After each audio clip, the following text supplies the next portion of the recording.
Beautiful fall night out here. Check out the Hudson over this GW Bridge. This video is called A Tale of Two Deals. Two multifamily deals recently was looking into. The first one was in a very small market in the southeast, and had it under contract recently. Unfortunately, had to get out of it. But reason being is we were trying to get existing financing, and I'm not gonna be on here too long, but it was essentially going to be talking about financing and different financing options and how they work out, right, and how they can play out, how they can affect the deal, depending on the situation, depending on the steps and what you're trying to do, your situation as the investor. It's a multifamily deal, just under 20 units, mostly stabilized. Apartments were, renovated. Most of the units already occupied, good management in place. We were trying to get the existing lender, which happened to be a local financial institution, stay with them because they already have the deal. Unfortunately, and each lender has their criteria, right? It's their money. They have their criteria. They have their committees, like their board, that they're going to review the financials of the people that are trying to buy the property itself, and make those decisions. So this property, the owner, the seller, bought it like a little over a year ago, and we were looking to take it on. He's trying to sell it, move on to, I guess, doing bigger things. That's cool.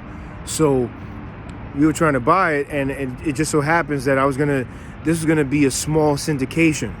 Something that I'm working on is to pool money together. In this case, it was gonna be a very small group of us. It just so happens that some of the investors that I have, they happen to be out of the country, but so that caused a problem, right? Because this is a U.S. property. The bank was like, we don't really know. So I was trying to see if I can get someone else, a U.S.-based, like another U.S.-based guarantor, because when you sign for a loan, especially at the beginning, unless you have a sterling track record, you're going to have to guarantee that loan. And this is not a one family, a two family. This is a small apartment complex. As I said, just under 20 units. So it's not huge, right? It's not 100 units, but it's also not tiny. So they're going to look at those things. They're going to consider all those things, and they want to make sure that the guarantor is solid, so forth. So I'm working on getting my things in order, and I was trying to get another U.S. guarantor. It didn't work out, and then we were trying to go, and the reason why we were trying to stay with that current lender is because they already have the property. Now, we weren't assuming the loan. I'll get to that a little bit in a few minutes, but by keeping that existing lender and keeping that property on their books, but having our own loan for it, we would have probably been able to, local bank, they're competitive, right? They know the property. They appreciate that you're staying in their market. It also helps a great deal if you're in their market, if you're there local. I'm not. This is in the Southeast. I'm in New York City. So it's a different situation, even though there's property management in place, so forth. So, basically with lenders, there's different criteria that they have. There are different boxes that they're going to check. You know what I mean? So we were trying to make it work and see. We would have been able to get a really good interest rate. Obviously now with the rate hikes and so forth, it would have been like in the 5.5%, would have been great. Anyway, it didn't work out. We were trying to go the bridge loan route, essentially a hard money loan. Bridge debt is short term. It's a quicker turnaround to get it, but it's short term, high interest debt. And unfortunately, right now, with, as I just mentioned, with the financial situation and the markets and how everything's tightening up, unfortunately, the cost of money has gone up. And so, here we are, I'm filming this we're in the fourth quarter of 2022, and we're probably still going to get more rate hikes. At least that's what a lot of experts say. So these are things that they play a part, because the deal, when we looked at the deal at first, at the beginning of September, and I had a CFO contact kind of that was going through the numbers, and on paper it's one thing, right? You never really know, but on paper it looked good with that, if we were able to get that debt with the local bank. So then when we ran the numbers, essentially about a month later, with the bridge debt, it's too expensive. And what happened was, there's something called DSCR, debt service coverage ratio. And banks want to see, I'm just going to keep it very simple. That just basically means that the property is making enough money where not only is it covering the debt service, meaning the mortgage every month, but that you also have money left over, right? Because no one's doing this to just break even, right? You're not trying to, let's say gross $5,000 a month and your mortgage is $4,900. You know what I mean? You're basically breaking even. So they want to see a DSCR of 1.2 at least. If it's higher than that, 1.4, 1.5, even better. So don't forget that. Debt service coverage ratio. You want it for it to be at least 1.2. So it didn't work out. We had to walk. It fucking sucks. I hate it. But it's a learning experience. I picked up, made a lot of great contacts. I kept my investors in the loop the whole time regarding the process. And we try to make it work, but we'll keep at it. The other deal that this week we came across a different deal. This is a loan assumption. This is a different market in the Midwest, also stabilized, a little bit bigger asset, a little over 20 units. And this is a loan assumption. And right now we're not under contract on this one yet, because I'm just gathering details and sharing it with certain potential partners. Really good deal. And it's stabilized means that it's renovated, it's in good shape, and it's also completely occupied. So it's not empty. You don't have apartments sitting empty, not making any money. It's stabilized. You want to get a property, whether it's a 2-unit or a 20-unit, you want to get it stabilized. Or if it's a commercial property, right, you want to stabilize. You want to make sure that it's functional, it's remodeled or rehabbed, and that you have tenants in place so that the fucking thing can make money. So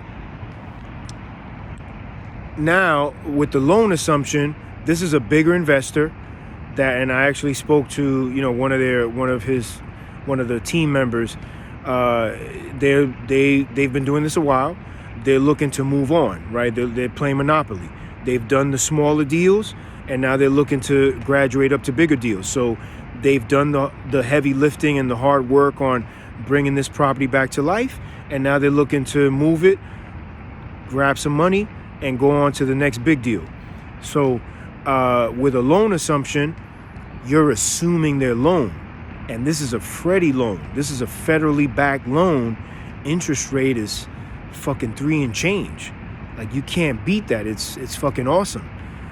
So we're just working on just kind of the thing with the loan assumption that I found out is that you have to make sure that whoever's coming into that deal and assuming that loan, that they're just as financially strong, if not stronger, than the current borrower, right? Because the lender is essentially allowing the current borrower off the hook, so that now the new borrower can come in and assume that loan. and it's a long-term, very low-interest loan. It's great. So we're just working out and making sure that we have a solid chance of getting it. So we'll see.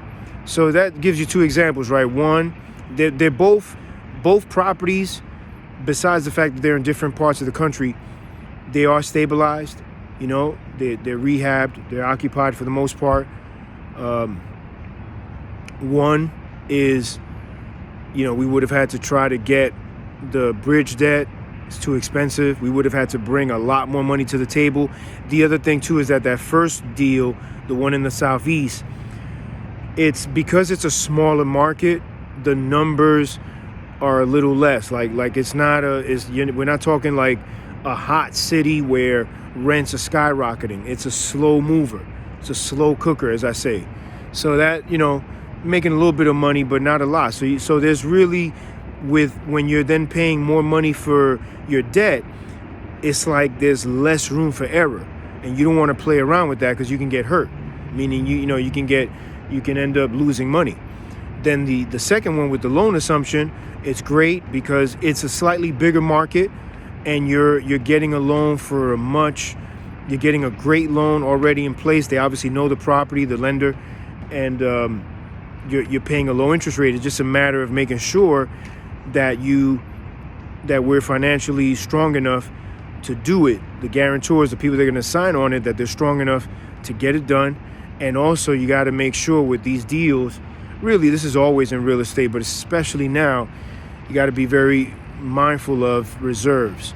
The lenders are going to want to see that you have plenty of reserves, meaning money in the bank, maybe 6 months, maybe even more, depending, because some lenders may have certain criteria that across the board is very similar, and then there's lenders, and then they're going to have certain criteria that varies lender to lender. But lenders are going to want to see that you have the reserve. So God forbid something happens, hey, Fabian's got enough money in the bank account, because we saw the statements that he can pay the mortgage. Something happens, if he has a couple vacancies, so forth. Or if God forbid something happens, you got to repair something, whatever. So that's just business. So we'll see. We're going to keep working on it, and maybe I'll post another video to update y'all and let you know what's happening. But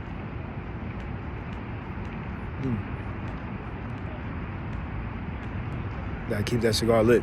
But yeah, so that's kind of little insights into, in this case, commercial multifamily financing and what we're seeing out here. All right. Thanks for watching.